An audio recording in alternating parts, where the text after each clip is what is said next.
Umiiyak ka na naman. Eh, di ba sabi niyo po okay lang kahit sinong konsorte? Basta minamahal ka, oo. Eto si Sikat, minamahal ako. Ewan ko dyan kay Mael. Oo. Ako na naman. Kala mo, hindi ko nahalata. Kasabot ka kaya ni Vio. Vio take note, Vio, hindi na baby. At saka si Mr. and Mrs. White sa pananakit ng puso ko. Ate Love, ito lang masasabi ko sa'yo, ha? Ganito yan, ha? Ako, ruk-rukan ang ambisyon ko para maging konsorte sa ganitong okasyon. Gagawin ko to para makatulong ako sa mga kabataan dito sa barangay. Ewan ko sa'yo, bahala ka. Unahin mo nga personal mong problema. Hoy, kung mas kaya mo, mas kaya kong maging okay. Okay? O, sige, simulan ang posisyon. Kakaiba tong prosesyon na ito. Sasayawin natin ang kabuuan, ang bawat haba ng bawat kalye. Okay, ready? Go!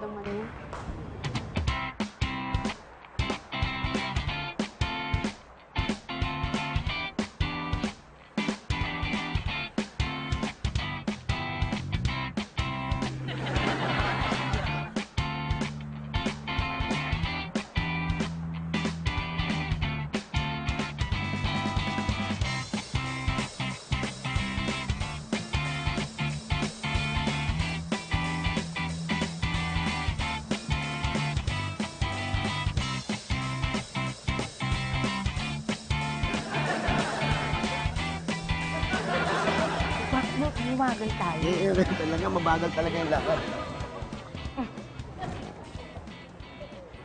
Love, my love.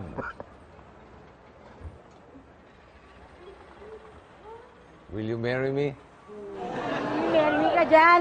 Hindi mo nga kain tingnan ng damit ko. Tapos ngayon, will you marry me? Ayan, sinuot ko na lang ulit sa gala. Yun ba yun? Ako. Ito yun. Teka, sandali. Palitan mo yan. Bumili ka ng bago, yung hindi ko pa nakikita. Hindi ko mag-gets. Ayoko talagang tingnan yung gown mo kanina dahil may kasabihan na pag nakikita daw ng groom, yung gown ng bride, minamalas daw, hindi raw natutuloy ang kasal. Gusto ko matuloy ang kasal natin. Gustong gusto, kaya uulitin ko. Will you marry me? Aha, baby. Puro ka sasagot ka pa o hindi? Ito na nga. Sumagot ka pa? Oo, Oy, talaga Yes, Rio, I like it. Ano? Alam niyo na ngayon yung sorpresa namin. Ha? Mabuhay ang bagong kasal! Hoy! Ano bang bagong kasal, Mael? Ikakasal pa lang. Nanasi, dinig mo yung usapan dito?